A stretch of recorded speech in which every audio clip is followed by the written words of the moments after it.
pengajuan label halal bagi warga atau produsen makanan dan minuman langsung dilimpahkan ke Kementerian Agama wilayah masing-masing. Hal ini sesuai dengan undang-undang dan peraturan Kementerian Agama.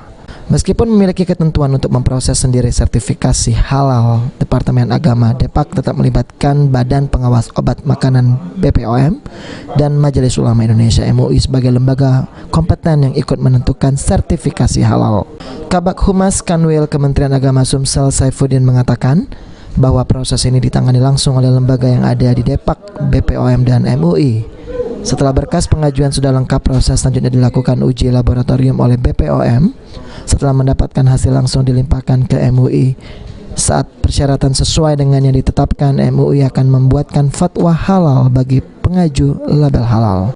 Ini akan dilimpahkan ke LPH, Lembaga Produk Halal, kemudian akan diuji oleh LPPOM, dan dari LPPOM nanti hasilnya akan disampaikan ke kita dan kita melimpahkan ke Majelis Ulama Indonesia untuk di Komisi Fatwa untuk dikeluarkan fatwa rekomendasinya, dan setelah itu keluar rekomendasi fatwanya baru nanti BPJPH ini mengeluarkan sertifikat halalnya gitu, dan semuanya ada tahapannya.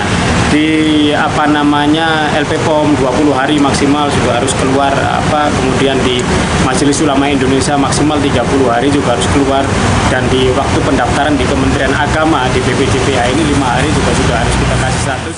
Mardiansyah, PAL TV.